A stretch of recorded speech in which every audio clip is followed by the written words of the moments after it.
Nafissatou Dieye la ñuy àndal waxtaanee lépp li nga xamante ne jëm na ci wàllu people ni ñu ko defee mardi bu jot ànd ci ak invité du jour tey nag muy dalal Malal Talla Nafi ñu bàyyi la nga daal di waxtaan ak sa gan. d'accord seen bu comme ni ma ko annoncé ce matin tey ñu ngi fi dalal ki nga xamante ni moom moo di Malal Talla fas yéene waxtaan surtout ci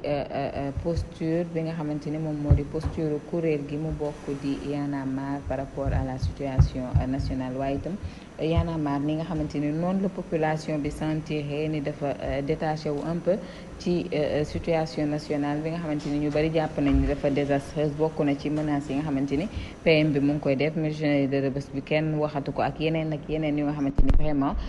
c'est ça va d'une cause commune wala d'une cause nationale ñu bari jàpp ni Y'en a marre itam contradiction yi nga xamante ni pour la plupart du temps dañ koy dégg ci seen biir bokk na ci Kilifeu ak Simon dernièrement kii wax na gauche kële tontu droite mu mel ni synchro gi nga xamante ni moom la Y'en a marre synchro woon ba pratiquement mu nekk seen force nit yi remarqué tuñu loolu alors balaa ñuy gën a yaatal loolu noonu yëpp Malal dama lay bàyyi nga nuyoo waat ak ñu ñuy seetaan ñu mën a xuus ci waxtaan bi. yes maa ngi nuyu waa Walf di nuyu waa Sénégal di kontaan aussi également ci invitation bi di yeesalaat njëgal parce que comme je l'ai dit tantôt j'ai été annoncé plusieurs fois j'ai pas eu l'occasion de venir donc may jégalu waat encore une fois bu baax a baax donc en fait Y'en a marre ci sa propos dama la dégg tuuti nga ne Y'en a marre dafa xaw a détaché wu ci soxlay askan wi li gën a yomb mooy ànd ak pouvoir mooy la position la plus facile. Y'en a marre continue de rester un mouvement citoyen équidistant des partis politiques. Il faut également comprendre que posture bi Y'en a marre nekk en tant que mouvement citoyen arrangé wul organisation yu bëri même les organisations de la société civile yi fi jiitu Y'en a marre quand Y'en a marre arrive et occupe une place elle gêne le mouvement Y'en a marre gêne nga jël parti politique d'opposition yi Y'en a marre ne se réclame pas d'eux même si de temps en temps sur certaines questions dañ ciy accordé wu liggéeyatoo aussi comme si référendum bi et on l'a bien assumé donc pouvoir comme on le dit Macky Sall xëy na Y'en a marre bokk na ci li ko indi au pouvoir il était venu même au Puget Y'en a marre entre les deux tours et cetera et cetera bàyyi Y'en a marre doon porté mu ngi koy porté ba léegi quand par exemple le président de la République a voulu construire le mur l'ambassade de Turquie sur le littoral le mouvement dafa taxaw ne lii du fi am ànd ak ñeneen et cetera am benn plateforme non au mur à chaque fois sur la situation des longues détentions boo ci déggul Fadel Barro di nga ma ci dégg wala nga dégg ci ñeneen ñi ci mouvement bi je pense que albumu kër gi di ko yeewoo di ko yendoo nar ko fanaane ça parlait de la situation du pays les supports que le mouvement Y'en a marre utilise c'est des supports c'est le rap c'est des fois la presse et cetera même en termes de leadership parce que tey même certains médias certains groupes de presse dañu bokk ci société civile bi wala dañ leen di identifier comme société civile donc ñooñu quand Y'en a marre prend trop de place ça les gêne et que ce qu'il faut faire c'est écouter ils prennent beaucoup de place il faut etc donc je ne pense pas et sur l'histoire de Lamine Diack nous avons été très clairs là-dessus on est les premiers à dire que c'est Lamine Diack jox nañu xaalis il nous a acheté 3 billets d'avion et là loolu wax nañ ko en 2013 la presse n'en a pas fait débat parce que période boobu kenn accusé wul Lamine Diack dara nit nag boo ko invité ci ce événement mu nekk parrain en 2013 en France ne ko c'est un dialogue intergénérationnel moom moo doon représenter la génération de 1960 parce que bokkoon na ci gouvernement Senghor nit boo ko parrainé dara léeg-léeg mu yëkkati dara jox la yàggul dara Lamine Diack nekk na fi parrain wu benn làmb et jusque là kenn musul wax ni Lamine Diack dara donc je pense que seen parrainage yooyu yemale ngeen ko rek ci Lamine Diack parce que quoi qu'on puisse dire bari na ci ay révélations yu nga xamante ni ñenn ñi ñu ngi koy def boole ci ay preuves yu tangibles comme quoi que vraiment Y'en a marre est financé par d'autres organismes yu nga xamante ni d'autres organisations. mais loolu du ay révélation du ay révélation c'est le mouvement Y'en a marre qui a organisé des conférences de presse wax ni ñu ngi liggéey ak OSIWA le projet s'appelle tel c'est un partenaire wax ni ñu ngi liggéey ak Oxfam kenn révélé wu ko wax ni ñu ngi parce que le problème mi ngi juddu depuis bi le ministre français des affaires étrangères ñëwee les gens disent mais pourquoi mu war a seeti Y'en a marre te xamuñu loolu fi mu jógee mooy ils ont voulu que ñun ñu ñëw à l'Institut français on a demandé au ministre de venir aux Parcelles Assainies parce que Institut français gënul valable Parcelles Assainies et puis ñun Parcelles Assainies mooy suñu histoire fa lañ sosee mouvement bi et cetera et cetera je pense que yi ngeen di woowee révélation yëpp ça c'est le mouvement qui l'a dit mouvement bi moo taxaw ne diw jox na ma nangam ci xaalis organisation jox na ma nangam ci xaalis ci lii ak lii ak lii ak lii lay dem je pense que on l'a dit et redit amul émission buñ toogul ñu ñuy poser ce type de question donc je pense que xam naa bu ma tontoo bii tey dootuma tontuwaat type de question yu mel noonu parce que vraiment et puis les preuves tangibles ñun ñu ngi ne suñu compte bancaire lii la diw yónnee nañu nangam presse bi bind ko ñu ne révélation bu yemoon c'est de l'information Malal bu yemoon foofu mu neex mais quand même je vais pas remonter dans les décibels di yéegaat vraiment ci genèse u Y'en a marre ndax sénégalais yi jàpp nañu ñoom la ñu jàpp ba pare mooy Y'en a marre vraiment benn de personne la bu nga xamante ni ku ci nekk à intérêt personnel moo tax ngay daw loolu la ñu bari gëm na nga xamante ni noonu lañ leen gëmee woon tout au début de vos engagements envers la population mais ça c'est la réalité ça c'est la réalité de tous les mouvements Walfadjri bi mu fi tijjee Walf rek moo xew ñëpp moom la ñuy xool tey vous n'êtes pas la télé la plus regardée et pourtant vous continuez peut-être à garder votre ligne dëgg la wala dëgg c'est exemple bu gën a exemple bu gën a simple boobu laa lay jox c'est-à-dire les mouvements ils naissent xale bu juddoo tey ngente bi nit ñi dañuy ñëw jóge Thiès jóge Pikine jóge Ginnaaw Raay ñuy tëgg di fecc mais xale bi bu amee 6 ans 7 ans ñu koy fopp di ko raay ayo nene tuuti bong bong chocolat xale bi am 3 ans bàyyil yàq na nga sob ay bantu bale bàyyil tuur caw lo na ngay saw sa tubéy caw la et cetera après xale bi màgg yaa ji naan ko doo génn mu woddu sër tëb miir baali mu dugg ci corruption yaay ji gën koo mere et cetera non c'est-à-dire ce que tu dis c'est très dangereux quand tu dis mu dugg ci corruption. exemple. non déglu ma. on est toujours dans la logique de l'exemple. c'est-à-dire mu dugg ci corruption quand tu me dis ça c'est-à-dire que tu ne me respectes pas. non au fait dañuy waxtaan c'est très simple. xam nga boobu ba léegi ñu ngi dox mosoo dégg ni jàpp nañu Malal xam nga ñun OFNAC woo nañu. nañu wuyu ji OFNAC ci affaire Lamine Diack. On leur a demandé de sortir les rapports et on a encouragé l'OFNAC de faire ça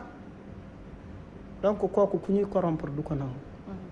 ku ñuy corrompre politiciens yi duñ la woo di la jox xaalis nga leen non parce que ñëpp bëgg teraanga xaalis ñëpp ku bëgg tout le monde aime l'argent man ku bëgg xaalis la damay am ay soxla et cetera bu ñu rombee yooyu noonu yëpp moi je pense que kilifa nag ak Simon malentendu dafay am ci mouvement fii seen kër gi fii tout le monde ne s'accorde pas Kilifeu ak Simon ils n'ont pas un problème spécial Simon actuellement est aux États-Unis parce que il est parti avec Amadou Falba de Afrique Culture Urbaine il est parti avec également Xuman ci benn programme bu tudd International Visitors Leadership Programme man bokkoon naa si en 2012 département d'État bu États-Unis mooy joxe bourse yooyu pour tous pour les artistes, pour les associations, etc., etc. Quand il est allé, il a profité de la Korité pour dire Youssou Ndour ñu ngi jéggalu nanani nanana wax ay affaire yu bëree bëri. bi mu koy def waxu ci ak mouvement bi. te pourtant bi Fadel di wax ne Youssou Ndour ne Mamadou Ibra Kane maa ngi lay yónni si Youssou Ndour bi ñu porteur de pancarte yi di jox prix. Donc il a dit à Mamadou Ibra Kane dama la bëggoon yóbbante si Youssou Ndour ne ko mënul nekk ministre di nekk en fait di bénéficier si marché yi. yaa ngi dégg après la presse a repris ça a. Simon je ne sais pas qu'est-ce qui s'est passé parce que waxtaanuñ si avant waxtaanu si ak kilifa parce que mouvement bi am na cadre bu muy waxtaane tous les mardis. waxu ko fa également tollu États-Unis wax ko c'est grave il est important même bu fekkee nit ñi dañ koy gisee confrontation que kilifa le rectifie que kilifa lui dise que je maintiens mon propos parce que ça c'est ça qui reste la position du mouvement. l'a déjà maintenu oui kilifa l'a maintenu et puis Simon également nous a appelé pour nous dire les gars je m'excuse parce que quand même xëy na warul woon demee noonu il s'est excusé et je pense que loolu la ñu seq ak Simon donc on n'est pas dans une situation conflictuelle il pensait bien faire ñu ne ko sur ces principes même bu fekkee Youssou Ndour c'est un grand artiste seq ngeen liggéey et cetera il y a des trucs qui concernent le pays. Il est important ñu wax ko. Voilà alors Malal est-ce que à mon humble avis et je pense qu'aussi ñu ci bari itam loolu lañ jàpp est-ce que vous n'avez pas un problème un souci de communication parce que vraiment on voit y'en a marre ku nekk ngi waxee gauche kilifa bu toogee fii wax vraiment boo tourné gis Fadel mu wax fële. le contraire. et cetera nee na nag nee na may ma rek ma ñëw Malal du dëgg. léegi ci noonu. est-ce que du looloo waral ñàkk communication ci seen biir gi ngeen ñàkk communication waralul kii bu génnee wax lu safaanoog la morom ba wax je sais pas si loolu ñaata yoon la xew. Bah non man je ne parle pas de ça veut dire quand tu poses un problème sur la table tu dis que dañuy wax lu safaanoo tu me donnes un élément de preuve. benn rek nga ma ci waxuma da ngeen di wax lu safaanoo je pense que je ne me suis pas fait comprendre. Est-ce que du ni ngeen di communiquer. ci ñu wax ko ci langage bu terre à terre ni ngeen di communiquer moo baaxul maanaam ku nekk day génn di wax gauche droite moo waral kii tey wax lii keneen ki wax lu safaanoog loolu. Très bien c'est ce que je te dis c'est-à-dire. mooy li kilifa au-delà de ak Simon def est-ce que tu peux partir sur un seul exemple pour juger un mouvement. mais non je te pose cette question c'est-à-dire il y a eu cette histoire entre Simon et Kilifeu. Un malentendu Simon wax benn Kilifeu wax benn affaire Simon génn di jégalu et Kilifeu revient pour lui dire que je maintiens mes propos. À part lu mel noonu fan nga dégg mouvement bi kii wax lii kay wax le donne-moi un exemple. bari na ci ñu en tout cas kii waxul lii kële wax lee. non donne-moi non je voudrais mais bari na ci ñu nga xamante ni vraiment ci mouvement bi lañ bokkoon rocceeku nañ ci. ña ngay wax leneen c'est différent. c'est similaire rek je trouve. non mais bon quand même soyons sérieux. D'accord. Soyons sérieux il ne faut pas vouloir avoir raison et dire n'importe quoi j'ai beaucoup de respect pour toi soyons sérieux soyons objectifs ñi bàyyi ci mouvement bi. C'est normal qu'ils sortent pour dire que mouvement bi bokkatuma ci parce que d'accordatuma ak ñoom et puis ils vont mener une contre-communication sur le mouvement créer seen mouvement et ils ont tout le droit mais ñi nga xamante ne ñu ngi ci biir mouvement bi continuer di nekk ci mouvement bi à part événement bi lan lañ wax lu safaano. D'accord je te le concède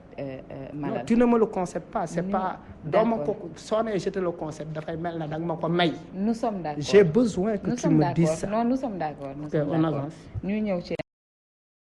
posture peut-être Y'en a marre ci situation nationale bi Y'en a marre ñi nga xamante ni ñoom ñoo fa nekk est-ce que vraiment am ngeen jotu Y'en a marre ma bëgg nag nga déglu ma rek positivement su ma nee am ngeen jotu Y'en a marre mooy pratiquement c'est des rappeurs ñoo constitué mouvement boobu entre vos tournées nationales et internationales ak seen ay sorties d'album ak seen ay concert ak yeneen fii ci réew mi est-ce que vraiment am ngeen temps bi nga xamante ni moom ngeen war a consacrer mouvement bu toll ni Y'en a marre parce que quoi qu'on puisse dire mine de rien vous avez su vous imposer sur le plan national la leen ko may ak nam leen ko mayee xëy na voilà mais quand même est-ce que am ngeen jotu toog fii lijjanti la nga xamante ni moom moo nekkoon seen ay engagement vis-à-vis de la Y'en a marre et de la population sénégalaise. ne d'abord nit ñi support yi ñuy waxee rab la dafay dem fu nekk internet la télévision la suba lii bu ñu waa États-Unis instant bi ñu ngi may déglu mun naa nekk États-Unis également di wax ni tout le monde déglu ma li si des c'est des actions de terrain mouvement bi également le mouvement n'est pas administré par les rappeurs il y a des rappeurs dans le mouvement il y a des journalistes il y a des médecins il y a des géologues il y a des bana il y a des maçons il y a d'autres personnes qui sont dans d'autres domaines qui évoluent il y a des marabouts il y a des gens yi nga xamante ne ay sëriñu daara lañ ci mouvement bi lañ bokk il y a des gens qui sont de l'église ci mouvement bi lañ bokk donc c'est plusieurs personnes et puis l'administration mu ngi dox bu baax a baax 5 sur 5 on déroule nos programmes on continue d'avoir la confiance de nos partenaires musuñu ñu toppee xaalis ñàkk a respecter suñu engagement par rapport ak liggéey bi nga xamante ne ñu ngi koy def man dans le mouvement j'occupe la fonction de directeur artistique mon travail consiste à travailler sur les supports de communication artistique par exemple li mouvement bi wax politiquement on le décline en chanson artistique en spectacle de danse en tel pour nit ñi gën ko mën a comprendre Fadel Barro est le porte-parole quand on invite le mouvement Alioune Sané est le chargé de com du mouvement Kilifeu est le trésorier du mouvement Alioune Thiaw travaille dans l'administration financière du mouvement etc donc ñu ngi liggéey bu am solo et de temps en temps on envoie nos jeunes yu bokk ci mouvement bi am na ñu war a dem Brésil pour des formations dans le cadre de la rencontre des mouvements citoyens am na ñu war a dem Burkina Faso am na ñu war a dem au Maroc par rapport à la COP 22 etc on est en train de dérouler notre travail tranquillement et chaque fois qu'il est nécessaire d'intervenir sur la question des prisons dégg ngeen ma ciy wax plusieurs fois voilà ñu ñëw peut-être ci li nga xamante ni moom moo di actualité bi mu di pratiquement sortie PM bi par rapport ak l'affaire Petro-Tim mu indi ay leeral ci accords yi nga xamante ni moom la Ousmane Sonko pratiquement doon sàkku mu wax ñu ci yan charte la tegu entre ñi nga xamante ni ñoo war a explorer ci pétrole bi fii ak nguuru Sénégal pratiquement ñëw ci bari jàpp ni itam dafa menacer publiquement ñi nga xamante ni ñoom ñoo di opposition bi ndax nee na képp ku nga xamante ni da ngay yëkkateeti sa ay kàddu jëmale ko ci Petro-Tim te andiwoo ci benn leeral di nga am ay sanctions pénales yéen Y'en a marre lan jàngat ngeen def ci sortie PM boobu la. non en fait en réalité dama ko yërëm parce que je pense que certainement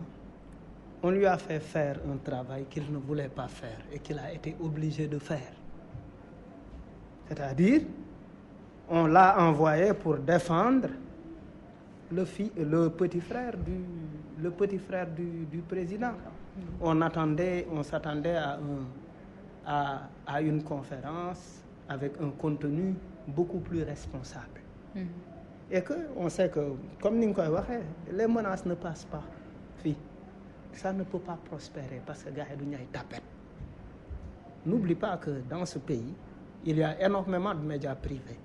indépendants qui disent ce qu'ils ont envie de dire et ça xam les radios sont à gogo koñ boo dugg am na rajo nit ñi lu leen neex la ñuy wax et le temps de se mobiliser viendra et aujourd'hui on est en train de vivre Sénégalais yi ñu ngi dajale ay frustration pour un ministre pour qui on avait beaucoup de respect qui finalement nous montre une certaine arrogance. li ci graaw mooy après boo defee discours yu mel nii boo taxawee fait à côté de tes gars comme un guerrier c'est-à-dire boo taxawee wéet yow kese war nga xeeb sa bopp parce que quand même on est dans une république, on n'est pas dans une monarchie, on est dans une république, on n'est pas dans une dictature. loolu foog gars yi di ko fàttali. mutinerie de Rebeuss en 30 secondes rek parce que sànq maa ngi dégguma la nga àddu ci bi Pape Ndiaye peut-être di aborder le sujet yow ñu xam la vraiment yow personnellement waxtuma sax Y'en a marre mais Malal l'artiste défendre la cause des prisonniers. Je pense que la dernière fois sax bi ngay prononcé wu sur la cause des prisonniers yaa ngi doon sàkku ci sénégalais ñu baal ki nga xamante ni moom moo di Alex nekkoon que ñu jàppandoo woon ak Inno ca atam léegi boo gisee yu mel nii am ñu jël exemple rek ci Alex mi nga xamante ni mine de rien il a purgé 18 années de sa peine mu feebar lool doon sàkku ñu libéré ko est-ce que liberté boobu nga doon sàkku ci moom bu amoon prison yi du évacué wu ba ñu mën a mucc ci jéyee ya nga xamante ni moom moo fa mbarki démb. Yes, man déjà j'ai écouté avec beaucoup d'attention mon ami parce que nit dafay wax xam-xam nit dafay wax avec des éléments sànq wax naa ko na ko je t'ai écouté avec beaucoup d'intérêt et man personnellement j'ai beaucoup appris à travers son intervention àdduna noonu la et j'avoue bi mu génnee prison il est venu me voir et puis on n'a pas dit on a partagé la même chambre man ak moom la chambre 14 et quand il est sorti il est venu me dire Malal gars yi ñoo ma yóbbante ci yow nee nañ nga waxal leen lii ak là et puis il m'a amené de la documentation chambre 9 tant de personnes et je me suis dit c'est un type sérieux c'est quand même important xam nga tey bëri na ceux qui utilisent les prisons comme fonds de commerce. Yeah. Et c'est quand même très très dangereux question la bu sensible bi nga xamante ne ku ci deful ndànk rek ñu am ay motifs yu ñu la collé. Donc en parlant d'Alex daf ma bind lettre bind ko caat bind ma ko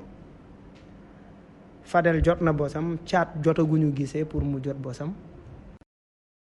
Quand la situation bi amee ma ne c'est le moment opportun de glisser cette lettre là dans les médias pour mu am impact maa ngi dégg keroog sax Mahmoud Ibra Kane di ko laaj Maître Sidiki Kaba naan ko lettre bi Malal jot par rapport ak ñoom Alex donc moi je pense que war nañ leen mën a jégal ils ont fait 18 ans. Ils ont fait 18 ans et puis léegi ay mag lañ. Et puis li ma gën a neex ci lettre bi ma koy lire il a dit ñun pare nañ pour sukk ci kanamu askanu Sénégal ne leen baal leen mais loolu day na waar c'est-à-dire loolu bu ko nit waxee te def 18 ans ci kaso mooy doy na président moo am prérogative bu jégale à travers cette émission maa ngi koy ñaan encore une fois comme ni mu gracier ay nit yab leen ci jet privé yóbbu leen Qatar na ko gën a yaatal c'est-à-dire quand même 18 ans soxlawuñu sax ay jet privé waaye non moom clando rek bu ndaw boo ko tegalee buntu camp pénal ndeysaan et puis man personnellement les relations que j'ai eues avec ces gens-là samay jantal grand et puis il a aussi dit que affaire bi amul seen problème amul benn crime amul nit bu dee seen surtout. Et puis ils ont été également moo tax les médias doivent faire attention les médias ont beaucoup fait de publicité négative mu ngi koy préciser ci lettre bi wax ay affaire yu bëree bëri xoolal suma grand frère ndeysaan Njoogu Bey rakku Balla Bey numéro 15 ans ci benn bant ñaari bant 15 ans pour man quand même yenn décision de justice yi dafa xaw a doy waar donc te Njoogu keroog rek doomam taawam mu ngi ñëw sama kër ne ma Malal ban solution la ñu mën a am pour sam papa des fois nga gis seen jabar yi les familles et puis wax na ko seen famille yi tas na et puis mu waxaat ci lettre bi ni que en fait instant bi nii seeni doom am nañ doom te ñoom musuñu gis seeni sët ñu ne vraiment wax nañ nee nañ amatuñu sax dooley def ñaawteef. ils l'ont même précisé donc ñoom Pape Ndiaye ñu ngi si ndeysaan maa ngi xalaat sama xarit Papa Ndiaye Cissé encore qui est encore en détention préventive après 15 ans de prison delluwaat di xaaraat beneen détention mu ngi waat détention correctionnelle ñoom Bàcc Omar Gueye ay boy yu ndaw yu dëgg Guédiawaye ñoom Bàcc ñoom Omar Gueye Pape mu ndaw toutes ces personnes là King Knife Dalifort tous ces gens là je pense que y a pour désengorger les prisons c'est très simple il faut donner du travail à la jeunesse booy buñ joobee du ñu defati dara booy buñ joobee di joxe dépense di jënd saaku ceeb maire bi di coob di mën a yenn saa yi sa weccet nga dem féexal sa xol ànd ak sa jabar ngeen doxantu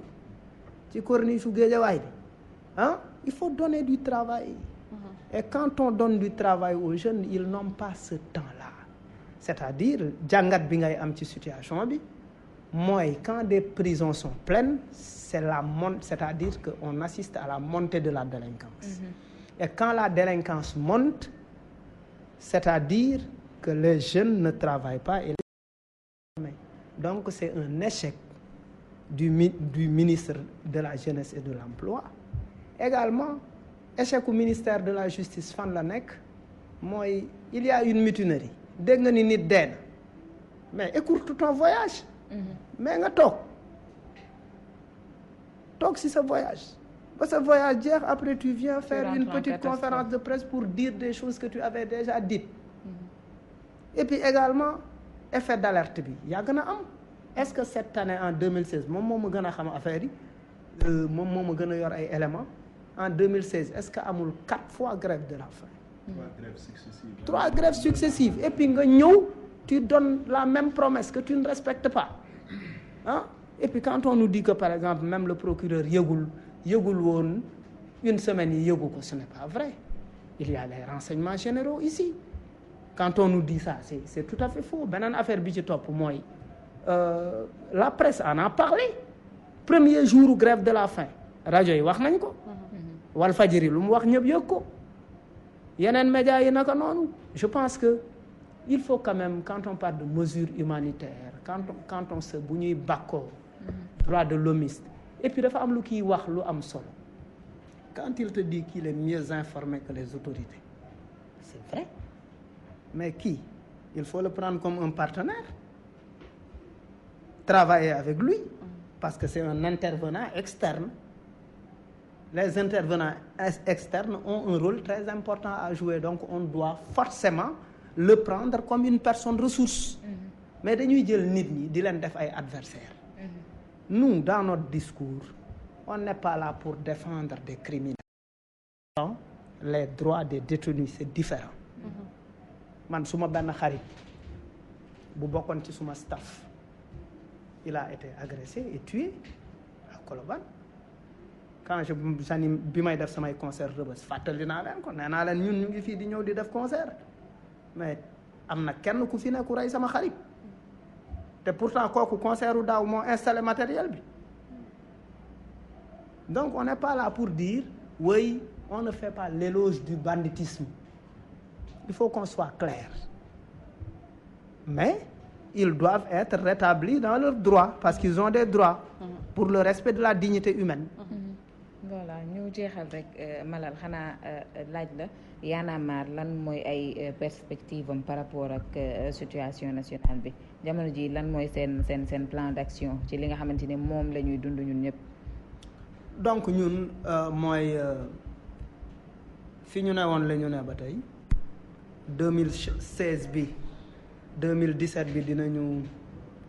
liggéey beaucoup de choses sur on a un programme citoyen très très large pour être encore beaucoup plus proche avec les populations parce que nous pensons que liy changer Sénégal ça ne viendra pas des partis politiques fu mu mën a ñëwee ci masse critique forte il faut continuer à rencontrer les populations leur donner le maximum d'informations xam nga ni tey sax ce qui se passe à Rebeuss si les populations n'ont pas réagi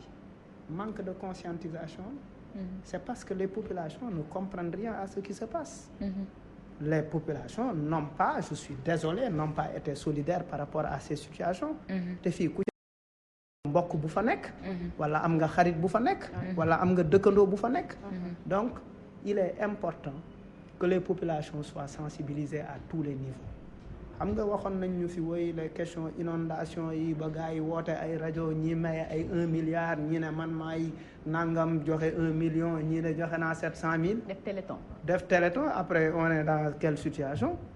les inondations dañu continuer fii ñu nekk. Et moi je pense que dans ce sens il est important d'être à côté du peuple, leur donner le maximum d'informations, sensibiliser leen sur la citoyenneté, sur la gestion de ce pays, pour que nos populations soient beaucoup plus exigeantes. Et yaakaar naa ni loolu bu ñu ko defee on aura des populations alertées, des populations averties et qui pourront faire face à des gouvernements débiles comme nos gouvernants là. Voilà Seynabou, merci beaucoup Malal di rafetluwaat encore une fois teewaayam sur notre plateau. Da ngay tàggoo Malal, mot de la fin. waaw di wax ni rek ñu ngi woo gars yi parce que une marche a été initiée, un rassemblement, une mobilisation est initiée le jeudi. Donc képp ki nga xamante ne am nga mbokk kaso, képp ki nga xamante ne da ngay xeex injustice, képp ki nga xamante ne mës nga def kaso, ngay yaay di bàyyi di jabar di doom, ñu ngi lay woo ci ndaje boobu. Donc ñiy woote télé yëpp naan ndeysaan ndeysaan boobu na doon dëgg. Bëgg nañ leen gis place de l'Obélisque le jeudi à partir de 15 heures pour une mobilisation générale. D'accord, merci beaucoup. incha allah waaw d'accord jaajëfal nañ la bu baax. Man itam dama fa laay jaaree gërëm ñëpp ñi nga xamante ne ñoom la bokkaloon plateau bi depuis ce matin. jaajëfal leen yéen ñi nga xam ne yéen a safoo Leeru Jamono ba di ñu topp saay su ne ci li nga xamante ne moom moo di seen matinal petit déj. gërëm itam les hommes de l'ombre ni ñu koy waxee saay su ne Mame Sidi Diop ak ki nga xamante ne moo di Alioune Badara Ndiaye ak Cheikh Tidiane Diop. ñu gërëm leen jaajëfal leen ci ni ñuy dimbalee ci li nga xamante ne moom moo di liggéey bi. ñu bàyyi leen nag suñu programme jox leen rendez-vous demain incha allah ci beneen numéro. jaa ngeen jëf.